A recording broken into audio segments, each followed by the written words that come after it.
What's up, guys? Welcome to Daily Dose of Reddit. This is your host that rocked too hard to Tenacious D, and I'm kind of exhausted and sweaty and gross, Zach, and today's subreddit is r/EntitledPeople. Alright, so last time we read from Entitled People, we started a saga of stories called Meeting the Most Entitled Person I Know. And here we have number 2, called Meeting Number 2 with the Most Entitled Person I Know. Let's just call them the Lilith Chronicles from here on, okay? After the incident at the hospital, mother-in-law wanted to start fresh. Everyone gets a second chance at meeting Lilith. Mother-in-law plans a family dinner. In attendance is mother-in-law, father-in-law, in quotes, which is mother-in-law's boyfriend of 40 years, her now-deceased parents, a couple aunts and uncles, and 2 cousins with their significant others and children. Of course, my husband and I, along with our children. Important to note, there were 8 children, ages newborn, 2 4-year-olds, 2 10-year-olds, 3 14, 15-year-olds. Brother-in-law and Lilith showed up an hour late. In her arms is a toddler. Mother-in-law was the first to ask, "Well, who is this little man?" Lilith in an icy tone that froze the room. "This is my son?"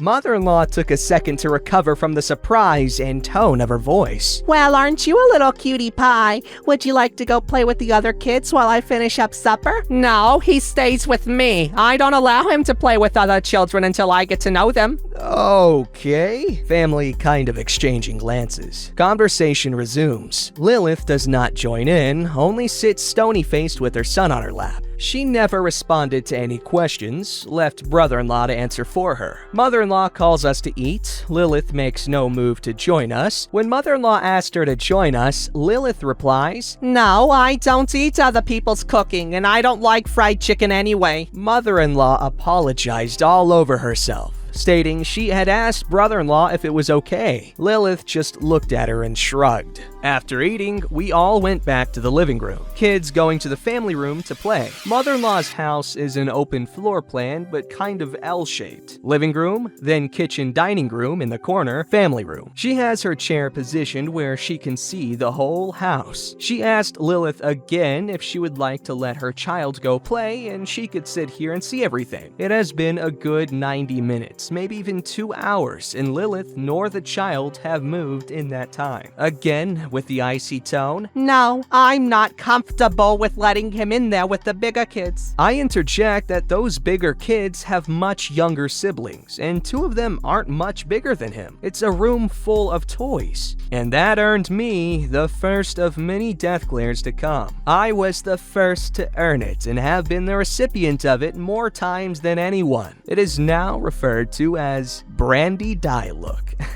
Trying to ease the tension, one of the aunts asked about the wedding, when, where, etc. "Oh, it's all taken care of. We got our license yesterday. Next Saturday, we're going to meet with the Justice of the Peace at Local lake popular for small weddings." Aunt laughs and says, "Oh, that's where Brandy and Aiden got married." Lilith turned to brother-in-law and tells him, why didn't he tell her? Brother-in-law just shrugged and said he didn't see the big deal. Mother-in-law says it's a wonderful place, so romantic. "I'm not getting married where they did. I want my own memories of my wedding, not theirs." Wow. Silence. Lilith to brother-in-law, "It's time to go now. We have to find somewhere to get married and see if the JOP is okay with the change." "Well, we need to know soon so we can all be there and help out like we did for Brandy and Aiden." "Oh, no one is invited but you and my parents. We're just saying our vows." Where are all these crickets coming from? "Yeah, I don't know any of you well enough to invite to my wedding, but brother-in-law insists that his mom be there." "Really?" Grandma, first time she has really spoken up. "I can't be there to see my grandson get married." Boy, you'd best be rethinking this. "There's nothing to rethink. I'm pregnant and he's marrying me. That's it." They ended up getting married at the library in front of the fountain. Mother-in-law and Lilith's parents were the only ones there. Okay, so Lilith seems to be a person with little regards to anyone's opinions other than her own. Because, oh my god. Alright, here we have episode 3 of the Lilith saga. Okay, so they call it Lilith saga. The wedding reception. Let's start with after the wedding. Mother-in-law, being the person she is, took the newly wedded couple and Lilith's parents out to eat. She had already prearranged this with father-in-law, so he was there waiting for them. This did not sit well with Lilith, who demanded to know why he is there. Mother-in-law and father-in-law have been together for around 20 years at this point. I wasn't there, of course, but somehow they soothed her ruffled feathers and were seated. After being seated, appetizers and drinks were ordered. When the server asked Lilith her drink, she beamed and said, I'm pregnant, so just water for me. At this point, her father laughed and said, Yeah, and you ain't old enough for neither. Excuse me, what? Asked father-in-law. Come to find out, Lilith had just turned 20. Brother-in-law was 35 at the time. Woo! Just have to interject that to this day, I don't understand Lilith refusing to eat someone's homemade cooking, but will eat in restaurants. Shortly after the food arrived, brother-in-law tells mother-in-law that he has something to tell her. He says that his landlord doesn't allow people under 21, so they're gonna have to move in with her until they can find another place. He says he has to be out in 10 days. Mother-in-law isn't happy, but what is she gonna do? Father-in-law was furious that they didn't ask, they're just telling her. Mother-in-law and father-in-law do not actually live together. They both have their own houses, but they kinda rotated certain days at hers and certain days at his, and some days off from even seeing each other. Father-in-law says they won't be staying at his house ever. With those words, father-in-law became enemy number 2. I'm number 1, in case you're wondering. The rest of the meal was a strained disappointment for mother-in-law. The next 10 days, mother-in-law, father-in-law, and Aiden spent moving brother-in-law and Lilith into mother-in-law's house. So many in-laws. I hadn't been cleared by the doctor yet due to complications. Lilith just refused to lift anything or do anything other than sit on mother-in-law's couch holding her son, because she's pregnant. Jumping to them being married, about a month, Lilith was snooping in mother-in-law's room and found mother-in-law's copy of our wedding album. Yes, mother-in-law has her own copy. Yes, it's kind of odd, but it isn't hurting me, so whatever. It's not weird. When mother-in-law got home from work, Lilith slammed it down in front of her. Did you do this for them? Mother-in-law says no. They paid for their own wedding and reception. Lilith refused to believe her. She demanded that mother-in-law throw a reception for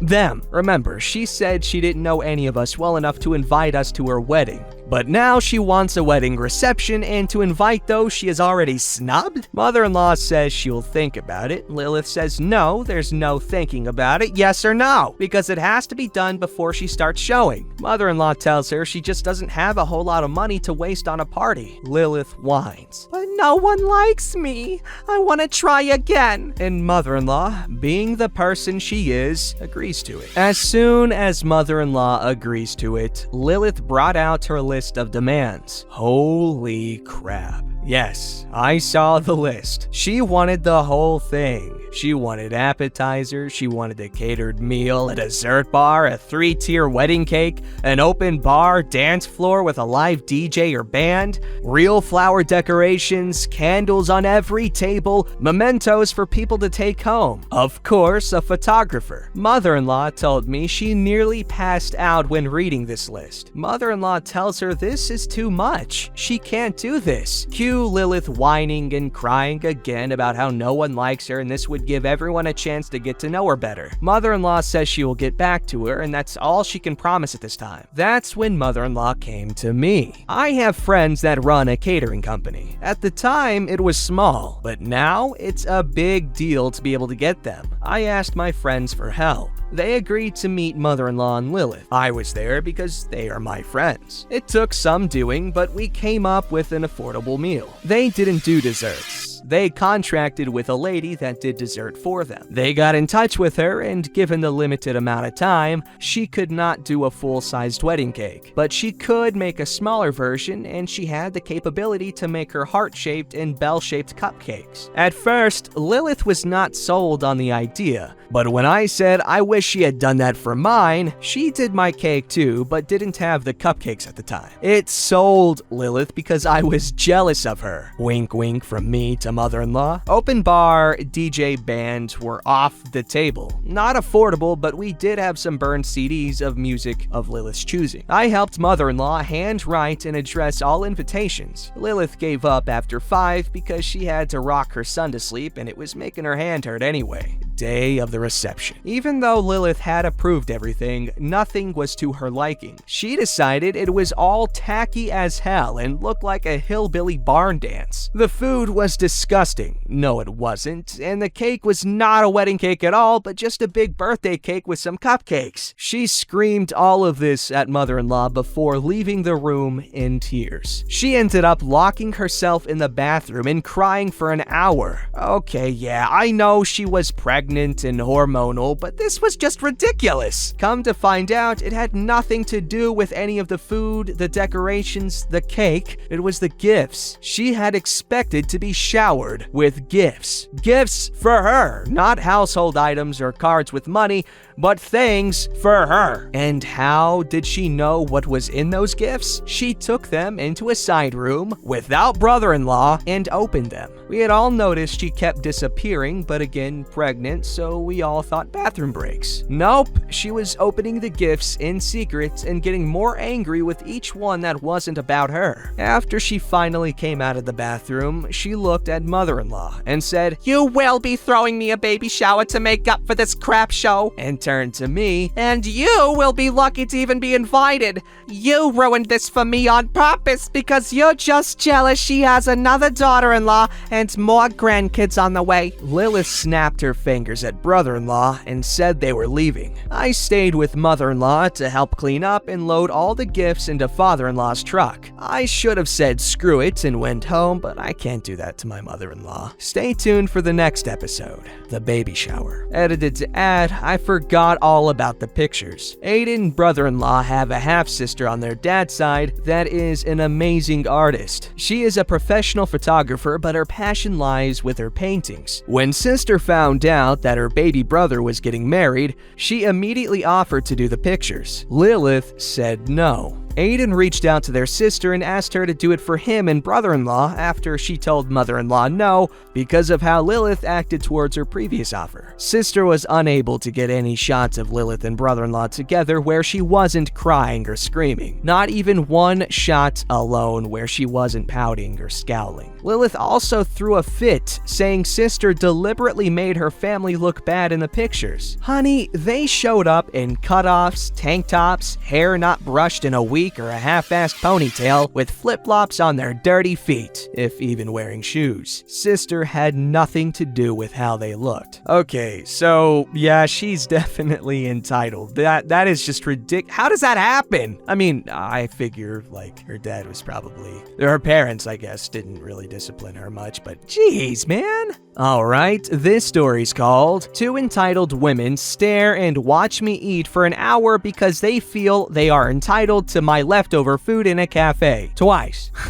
I have a slight eating disorder. Some days I'm not able to eat much, but I still go out to cafes to try to eat. Sometimes I am able to finish the small dishes that I order, and sometimes I can't even get halfway through. I also eat quite slowly. For this reason, I often like to eat alone. A couple of weeks ago, I was in a cafe and spent an hour eating but couldn't finish half of my food. There were two older ladies, grandma's age, sitting at a table near to me, and they asked me if they could take the rest of my food for the street cats to eat. I was in Istanbul, and in Istanbul, there are a lot of street cats and a culture of people feeding the street cats, which is a very nice thing. I said to the woman, yes, of course, and I gave them my leftover food. Fast forward to a few days later, and I go to the same cafe again.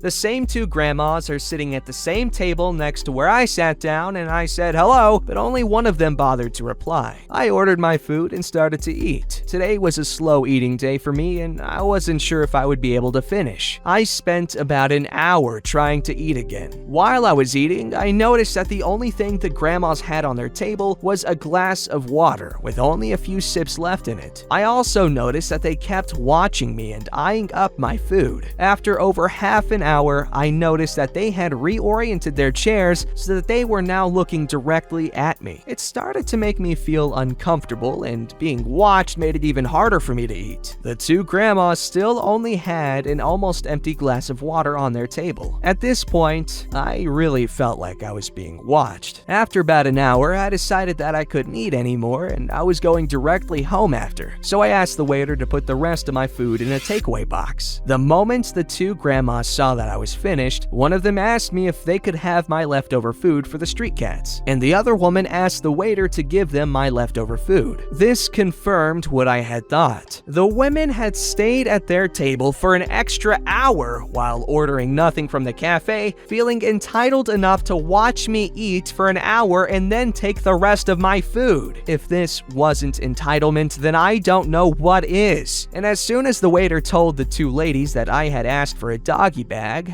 a leftover food bag, and that I was taking the rest of my food home, the two ladies immediately stood up and left the cafe. Not only did they make me feel very uncomfortable, but they took up a valuable table which the cafe could have had other customers at for a whole hour, while the ladies ordered nothing and consumed nothing for an hour. During Modelo, where cafes have to social distance their tables and cannot take in the regular amount of customers, they lost business for a whole hour because two ladies wanted to sit there and watch me eat for an hour and then entitled themselves to my food. I was thinking about telling the cafe what had happened, but in the end, I didn't bother. Instead, I am writing on Reddit to share my story of two entitled women. If I go to the same cafe and the same two women are there, I'll have to go and sit in another cafe. Okay, first off, I'm sorry, I'm just tired, man. Second, that's really creepy, really awkward, and that's just not okay. Let people eat in peace. Don't forget to like, subscribe, and hit that bell to never miss an episode.